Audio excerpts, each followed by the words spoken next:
Muchas gracias, presidenta. Bueno, en primer lugar, me gustaría empezar mi intervención mandando un fuerte abrazo a todas las familias afectadas por la DANA una vez más, y en este caso a las miles de familias y de niños y niñas que están sufriendo.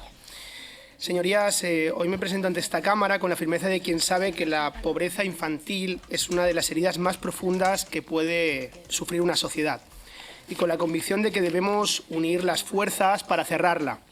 Estamos hablando de miles de niños y niñas en nuestro país creciendo en condiciones de pobreza, en un contexto que afecta a su salud, a su educación y a sus oportunidades futuras.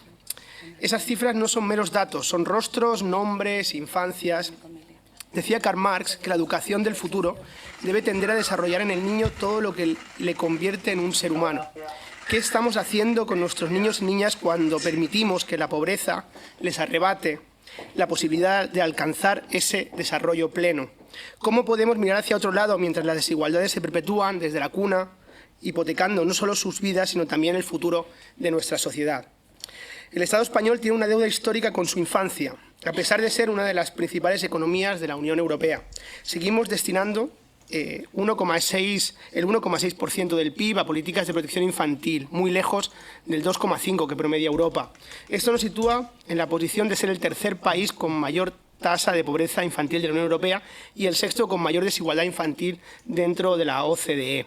Señorías, la pobreza infantil no es inevitable, es estructural y, como tal, se puede combatir con decisiones políticas ambiciosas y transformadoras, como las que pretende el Gobierno de España y como las que tenemos que conseguir en este hemiciclo.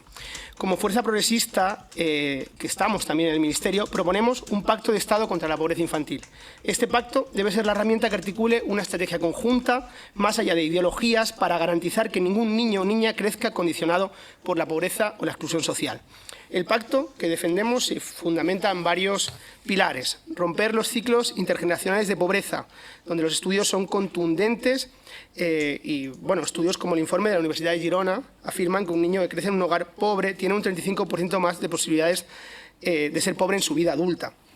Atender a los colectivos más vulnerables. Las tasas de pobreza extrema son devastadoras en la infancia de la minoría étnica gitana, de la infancia migrante, y en familias monoparentales, donde casi la mitad de niños y niñas están en riesgo de exclusión. Estas realidades son inadmisibles en un país que se proclama como el nuestro y que creemos que es un país defensor de los derechos humanos. Aumentar la inversión pública en la infancia. Es urgente converger con la media europea en inversión social. Invertir en infancia no es caridad, es justicia y también inteligencia económica.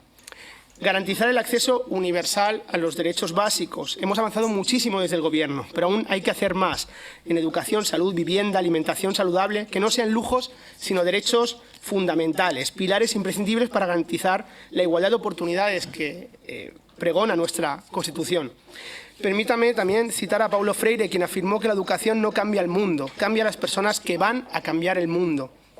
Pero para que esa educación transforme vidas, esas vidas deben tener cubiertas sus necesidades básicas. No podemos pretender que un niño rinda en la escuela si pasa frío en casa, si no tiene una alimentación adecuada o si vive en un entorno de exclusión y privaciones. Nuestro compromiso, además, no surge solo de la ética, sino también de los acuerdos internacionales que el Estado español ha firmado, como la Garantía Infantil Europea.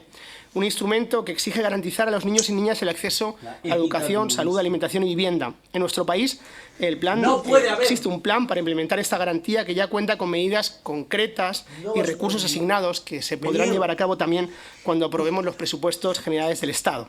Pero no será suficiente sino un pacto firme que trascienda gobiernos y legislaturas y que cuente con el apoyo decidido de todas las fuerzas políticas, y si no de casi todas las fuerzas políticas, porque entendemos que la extrema derecha siempre está fuera de la mayoría social y fuera del consenso social.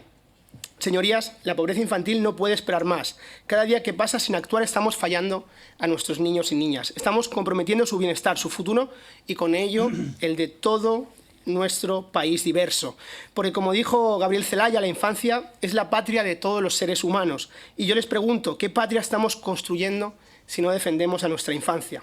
Este pacto de Estado no es un lujo, es una necesidad y no es una opción, es un deber. Los niños y niñas nos necesitan y esta Cámara debe de estar a la altura del desafío histórico que enfrentamos. Hoy les invito a dejar de lado nuestras diferencias, que las tenemos, y construyamos juntos un país mejor, donde nacer pobre no sea una condena. Hagamos de este pacto una realidad, porque invertir en nuestra infancia es invertir en el futuro de todos y todas. Muchas gracias.